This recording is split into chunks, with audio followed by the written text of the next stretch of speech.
Bienvenido una vez más a estos devocionales que tenemos por las redes sociales. Sin más preámbulo, vamos a leer en el capítulo primero de Reyes, en capítulo 17, versos 2 y 3.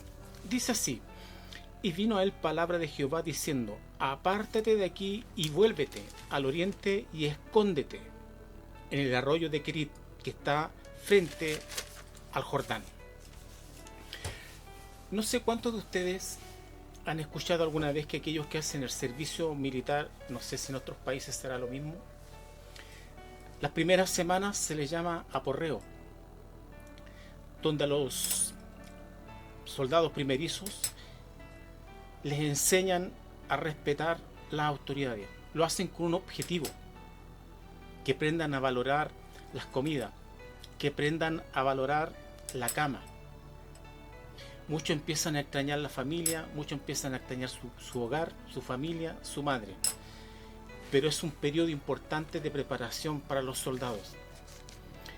Y a veces en lo espiritual, a veces también sucede y ocurre lo mismo.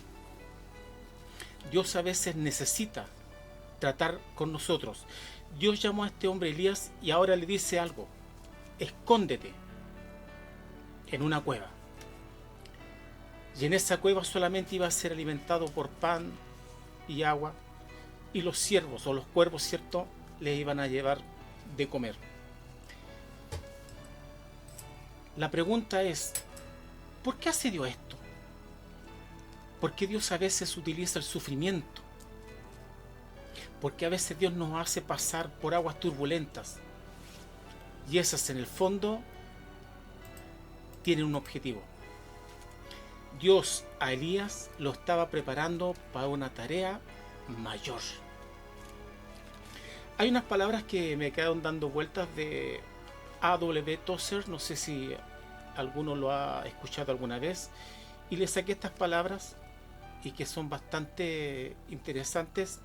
Dice: es dudoso que Dios pueda bendecir grandemente a un hombre si antes no lo ha herido profundamente. La escuela del Señor es que a veces nos pasa por el desierto, por el sufrimiento, para encargarnos una tarea mayor. En otras palabras, es la forma que Dios utiliza para crecer espiritualmente, para madurar espiritualmente. Y vaya que en las iglesias está llena de gente inmadura. La verdad que a veces nosotros vamos a la iglesia solamente para que Dios nos bendiga. Y hay una pregunta aquí: ¿tú quieres al rey o quieres los dones del rey? Porque es distinto. Sucede en muchos lugares que cuando nosotros predicamos el evangelio y predicamos a Cristo, le hacemos un evangelio de ofertas. Ven a Cristo, Él te va a sanar. Ven a Cristo, Él te va a abrir las puertas, te va a dar trabajo. Ven a Cristo y todos tus problemas se van a solucionar. Ven a Cristo y vas a ser millonario. Ya es cierto, cayendo en el extremo que en algunos lugares muchos lo hacen. Muchos predicadores que predican solamente bendición jamás predican un evangelio de tomar tu cruz y seguirle, y de negarse a sí mismo. Hoy los púlpitos están invadidos de solamente bendición. Y la pregunta es esta: si tú vienes al evangelio y vienes a Cristo solamente para que Dios te bendiga, ¿y si no lo hace? ¿Y si Dios no quiere darte más? ¿Si solamente Dios quiere mantenerte con el pan necesario? Entonces la pregunta es: ¿tú quieres al rey o los dones del rey? Es interesante notar que la palabra kerit significa cortar, tronchar. ¿Qué necesitaba Elías cortar, tronchar, quitar de su vida? Dios lo quería alejado de toda relación que pudiera resultarle atractiva. Elías sería un vocero de Dios. Pero hay una diferencia.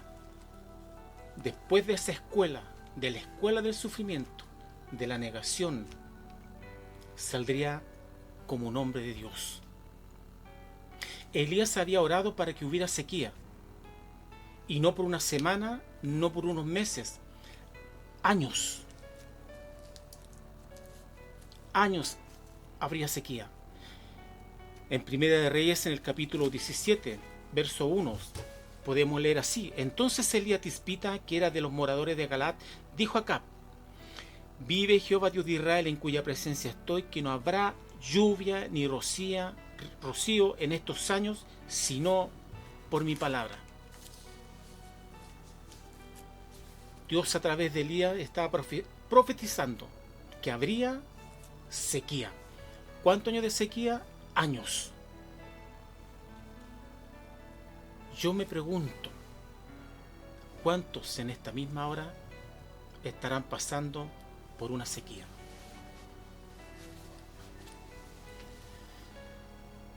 ¿Cuántos hermanos estarán pasando o llevan años en una sequía espiritual donde nada resulta? Porque a veces no hablamos de una prueba que dure unos días. Hay hermanos que llevan consigo años luchando. Pareciera que seguir al Señor a muchos se le ha puesto cuesta arriba. Y vuelvo y repito una vez más, es la escuela del Señor. Dios mudó a Elías a las sombras. Elías, escóndete. Dirígete al oriente y escóndete. La pregunta que me haría yo: Elías recién acababa de enfrentarse al rey. Tenía una palabra firme, ruda. Pero ahora Dios le dice: escóndete. ¿Por qué? Me pregunto, Elías, ¿por qué tengo que esconderme? Si yo soy tu profeta, yo tengo tu palabra. ¿Por qué habré de esconderme? ¿Esconderme de quién? Dios lo estaba preparando. Dios lo que quería era que saliera de la escena pública. Espiritualmente hablando, Dios lo que quiere es que muera tu yo. Que muera tu ego o nuestro ego. ¿Y sabe qué? ¿En cuántos púlpitos usted escucha solamente apreciaciones personales, sus logros, sus triunfos personales, pero muy poca Biblia? Muchos quieren llegar a ser líder para que los sienten en las primeras sillas, para que tenga un mejor trato, para ganarse un respeto.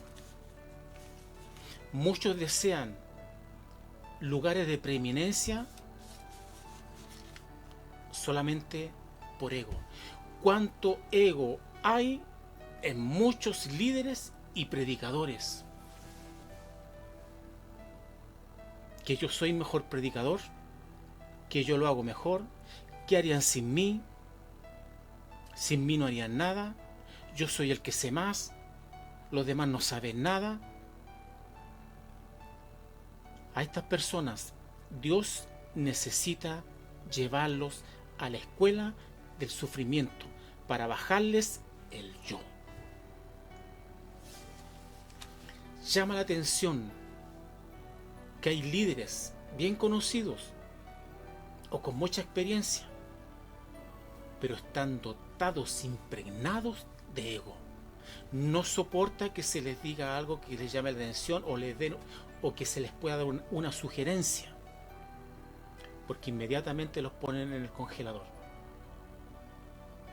Simplemente jamás los vuelven a tomar en cuenta, porque contradijo al siervo y al líder. Y eso tiene mucha culpa también el pueblo cristiano, que endiosa a sus líderes. Una cosa es amarlo, respetarlo. Y le digo más, también otra cosa es compartir de lo que Dios a usted le ha dado, compartirlo con su siervo. En el libro de los Hebreos dice: haga partícipe, toma ejemplo de aquel hombre. Si es un hombre de Dios, apóyelo.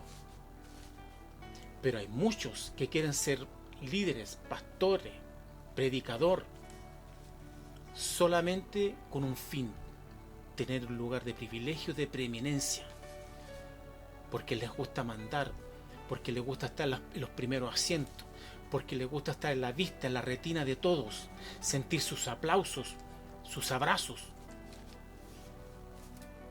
Y Dios los mira desde lejos. Elías venía de una gran victoria. Sin embargo, Dios le dice a Elías: ahora huye y escóndete. ¿Había razones detrás? Sí, tenía que llevarlo a la escuela del sufrimiento. También había otras razones.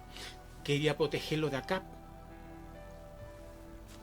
Pero otra razón muy primordial: Dios quería capacitar a Elías para la tarea que venía.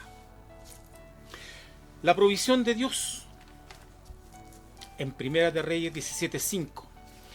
Y él fue e hizo conforme a la palabra de Jehová, pues se fue y vivió junto al arroyo de Kerit, que está frente al Jordán, y los cuervos le traían pan y carne por la mañana, y pan y carne por la tarde, y bebía del arroyo.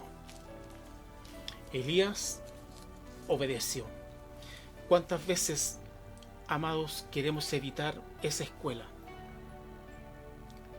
Pero a veces en esas situaciones que son tan difíciles, que todos la pasamos,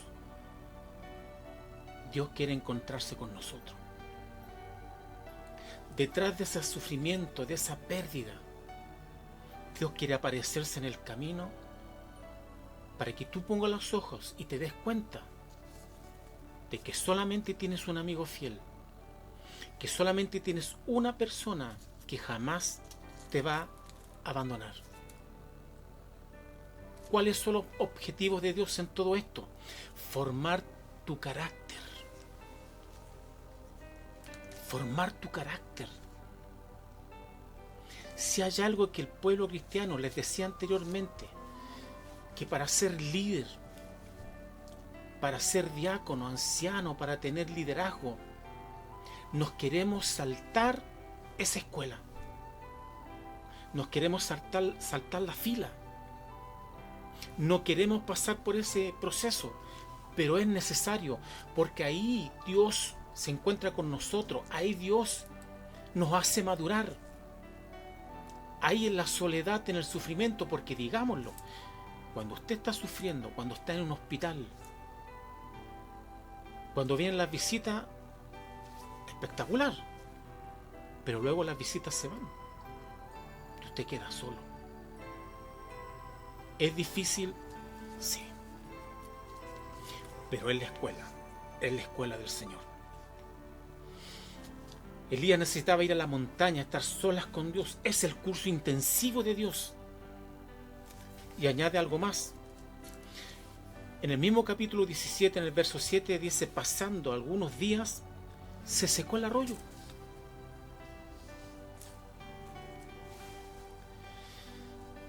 Elías, me imagino yo viviendo en Galaad antes que lo llamara Dios, viviendo tranquilamente, un trabajo ya sea en el campo.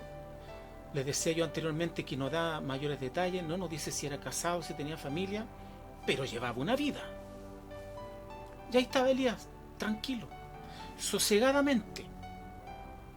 Quizás tenía un conocimiento de Dios, la Biblia no lo dice, pero yo creo que debería haber tenido un conocimiento de Dios, porque cuando Dios lo llamó, él aceptó la invitación. Por supuesto que debe haber tenido un conocimiento de Dios, pero vivía tranquilo. Hermanos, dice la Biblia que el arroyo se secó. ¿Cuántos de nosotros queremos vivir sosegadamente? Y nos tomamos de un pasaje que es bíblico, para que podamos, dice, vivir quietos y reposadamente, es decir, sin ningún sobresalto. Pero cuando Dios te tiene llamado a usted para una tarea en especial, en específico, como en este caso en un liderazgo, Dios lo lleva a la escuela de Kerit. No queremos dejar nuestras vidas sosegadas, tranquilas, nuestra comodidad, nuestros privilegios. ¿Cuántos de nosotros o de alguno de ahí tendrá un buen trabajo, un buen pasar, una linda familia, un hogar constituido. Me pongo a pensar en hombres que Dios los llama para levantar una obra en otros lugares y tiene que dejar la quietud y la calma de su casa. Se da cuenta que a veces nosotros, si lo colocamos así, dando una ilustración a la antigua, construimos nuestras carpas, ¿cierto? Cerramos nuestra parcelita, creamos animales. Estoy hablando de una ilustración. Y nos empezamos a acomodar y nos acomodamos tanto, y en los planes de Dios quizás son otros. Quizás los planes de Dios son otros, sacarte de ahí y llevarte a otro lugar, pero no queremos renunciar. Esa es la verdad. El arroyo se secó, todo estaba bien, todo iba perfecto. De repente pierdo la salud, de repente pierdo el trabajo, pierdo mi buen sueldo, mis negocios se van a pique, espiritualmente estoy seco, ya en la iglesia nadie me toma en cuenta, problemas familiares, problemas con la esposa.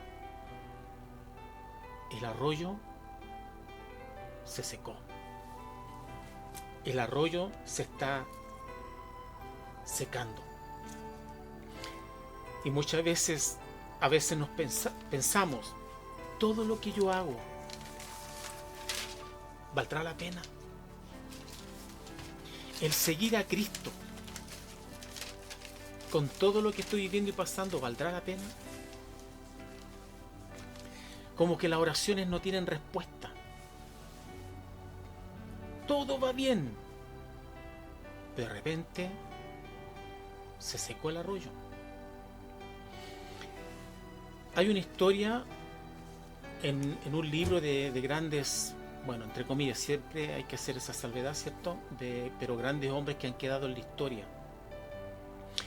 Ese fue uno de los que estuve leyendo, se llama Juan Bunyan, sí, que hay un libro bien conocido y se lo encargo, léalo. Se llama El progreso del peregrino, de Juan Bunyan. Quizás hay algunos que no jamás han oído de él, pero este hombre fue un hombre del siglo XVII en Inglaterra, que por predicar contra la impiedad que había en su tiempo, la iglesia romana, las autoridades lo echaron en prisión. Bunyan creía firmemente en Dios. Convirtió su prisión en un lugar de alabanza y en su creatividad escribió El progreso del peregrino, la alegoría más famosa en la historia de la lengua inglesa. Y ya lo puede ver que ha llegado hasta el día de hoy, hasta países latinoamericanos como el de nosotros, donde él relata la vida del cristiano, las cargas que lleva el cristiano en este caminar. Elías estuvo en una situación difícil, su vida estaba amenazada, solo, en el arroyo se había secado. Y las preguntas vienen. ¿Cuántos han hecho esta pregunta? ¿Se ha olvidado Dios de mí? ¿Dios ya no escucha mis oraciones? ¿Todavía Dios me tendrá en cuenta? ¿No siente usted cuando Dios nos lleva a Querit, a la cueva, a la escuela del sufrimiento? Sentimos que Dios nos ha olvidado. Creemos que cuando Dios nos da algo, nunca nos lo va a quitar. Y en eso hay que tener mucho cuidado. Les decía anteriormente que nosotros empezamos a construir nuestras tiendas, cerrar nuestras parcelas, hacer crianza de animales. Estoy dando una ilustración, ¿cierto? Nos empezamos a arraigar aquí. Y sin querer darnos cuenta empezamos a amar demasiadas estas cosas terrenales. Y no nos damos cuenta que lo que tenemos es solamente por gracia y misericordia. Y que el día de mañana Dios nos lo puede quitar. ¿Dónde estará puesta tu fe y tu confianza? A veces creemos, hermano, que por servir al Señor es obligación de Dios mantenernos y darnos de todo nuestros caprichos y lo que nosotros queremos. Por eso les decía de antes, ¿queremos al rey o los dones del rey? O servimos a Dios con condición. Si tú me das, si tú me mantienes, si tengo todo lo que yo deseo, si tú me das todo lo que yo quiero, entonces te serviré de corazón. La pregunta es esta: ¿y si Dios te lo quita? ¿Seguirás siendo fiel? En Job, en el capítulo 2, verso 10, ¿recibiremos de Dios el bien y el mal no lo recibiremos? Aún en las circunstancias más difíciles, Dios nos recuerda en Isaías 49 que Dios nos tiene esculpido en su mano. Si yo soy hijo de Dios, jamás me va a abandonar. El lecho se había secado, pero ¿no había orado Elías para que no lloviera? Él estaba viendo el resultado de su propia oración. Señor, hazme paciente, maduro. Dios mío. En Lucas 9:23 dice: si alguno quiere venir en pos de mí, niéguese a sí mismo. Y ese es el asunto. Queremos negar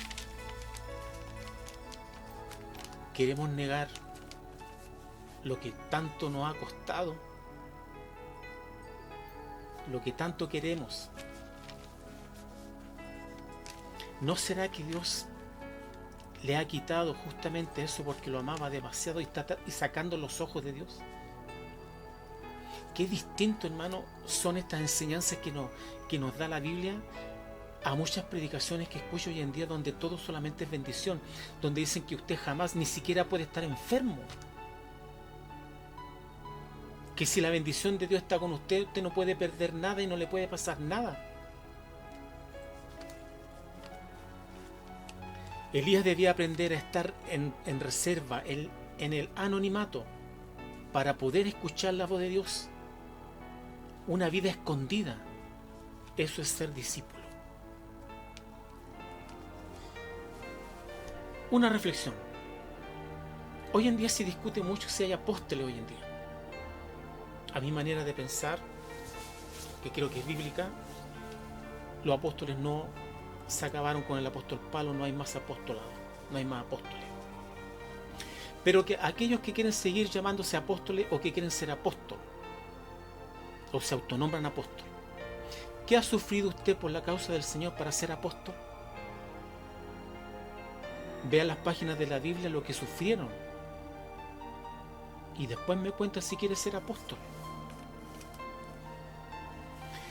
Job debía aprender que Dios era un Dios de proveedor. Si Dios dirige, Dios proveerá. Elías debía aprender a confiar en Dios un día a la vez. ¿Cuál es la razón, hermanos? Porque vivimos alterados, inquietos, tensos, ansiosos.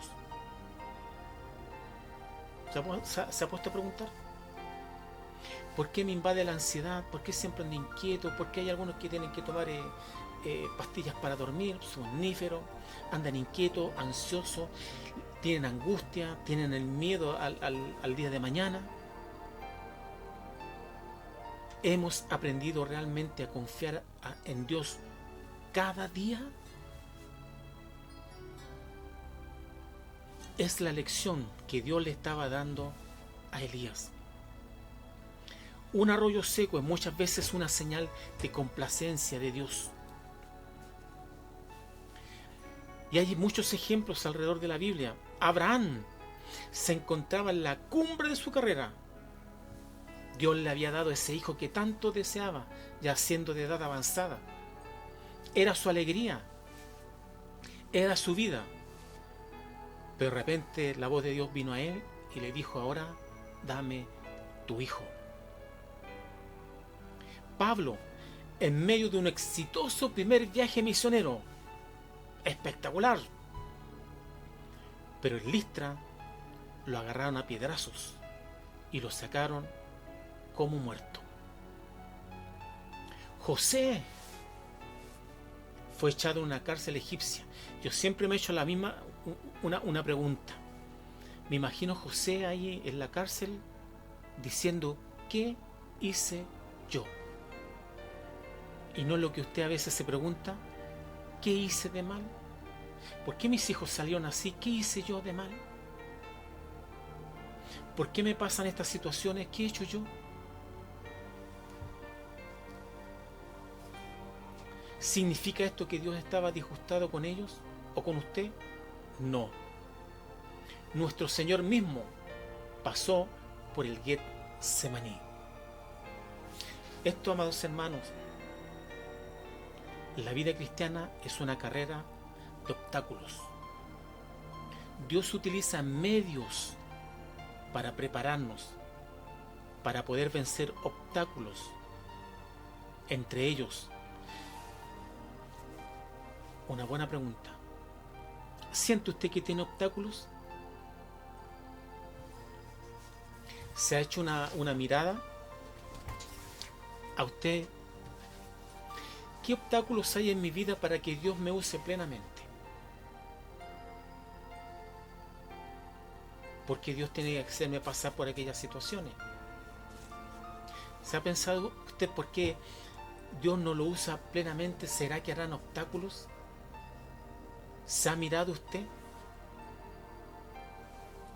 Uno de los obstáculos porque Dios no nos usa plenamente y no nos da tareas mayores es por el orgullo.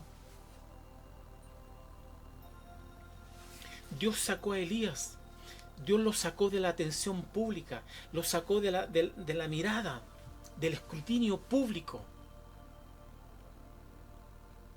Hermanos, les decía anteriormente, ¿cuántos hay que les gustan las luces, les gustan los aplausos, les gustan los primeros lugares, les gustan los púlpitos el día domingo?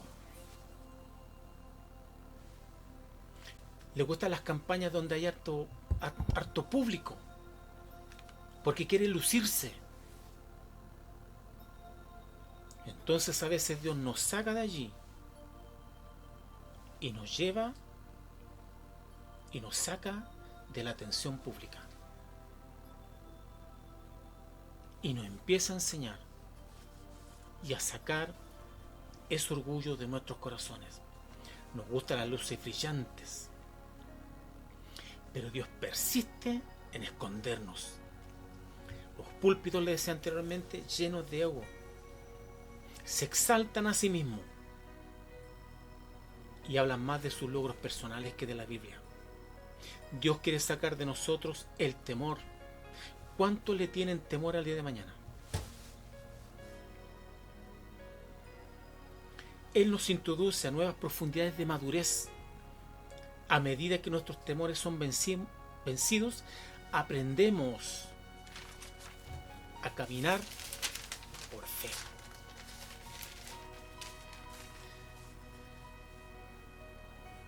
Resentimiento. ¿Cuántos están amargados?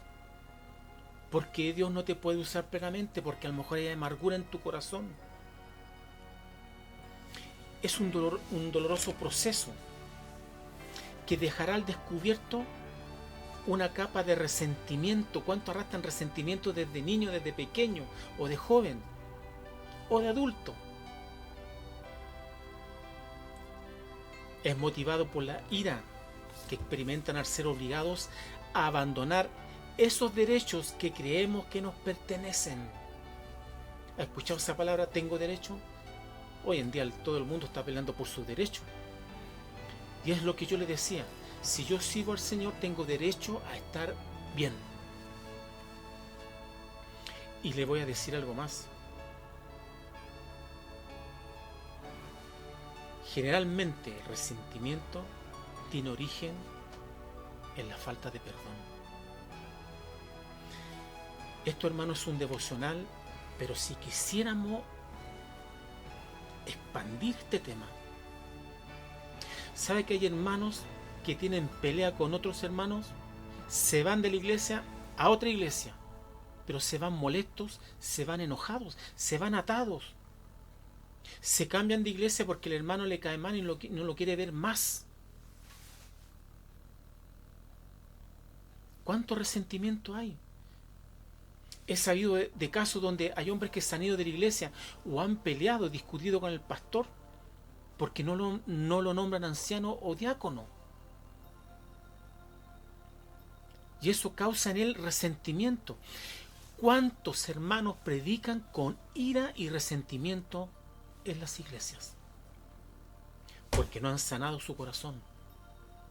Dios necesita llevarte a la escuela de Querit. El apóstol Pablo en Filipenses en el capítulo 4 decía: he aprendido a contentarme, cualquiera sea mi situación. Este es el campo de entrenamiento. Y la verdad, les decía en un principio que en el aporreo, cuando entran al servicio militar, imagínense si usted quiere ser un boina negra o un Navy SEALs como en Estados Unidos. Muchos no aguantan. Y vivirán espiritualmente inmaduros toda su vida. Los hermanos inmaduros son aquellos que por cualquier cosita se disgustan, se molestan, se sienten y ya no quieren ir más a la iglesia. Yo conozco casos de que hay hermanos que han pedido la oportunidad de una iglesia, no se las dan y no van más. Se sienten, se enojan. Muchos hermanos quieren tener un trato preferencial. Esto es se extiende tanto. Hermanos que pelean por estacionamiento, hermanos en la iglesia que pelean porque esta silla aquí me siento yo, como si la silla tuviera nombre. Inmadurez. Y algunos de ellos están predicando. Dios necesita llevarnos a Querit, a la escuela del sufrimiento. Él nos va a presionar y nos va a vencer. ¿Se recuerda ese pasaje de Jacob? Cuando iba de vuelta a encontrarse y en el camino iba a estar su hermano. Dice que peleó toda la noche con un ángel. Hermano, ¿sabe lo que es estar peleando toda la noche? Hay personas que viven peleando toda su vida con Dios.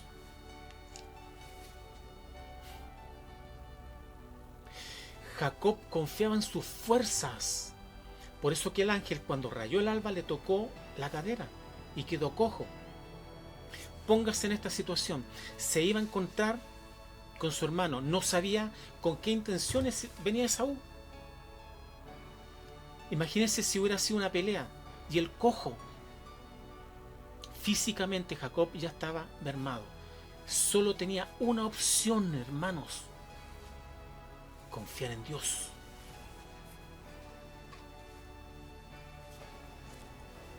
La única opción, confiar en Dios. La única opción de nosotros es confiar en Dios. Dios nos lleva a la escuela del sufrimiento, a Querit, para que aprendamos a confiar en Él.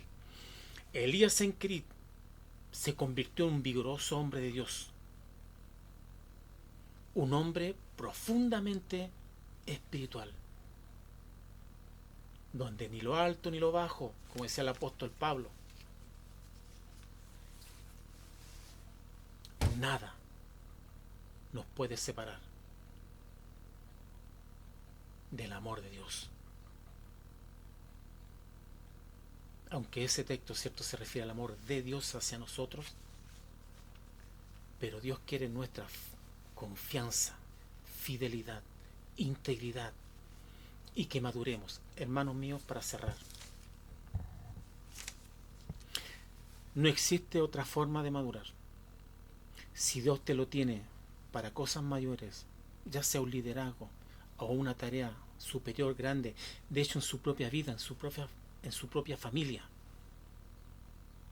Dios tiene que llevarlo a Querit. Dios le bendiga.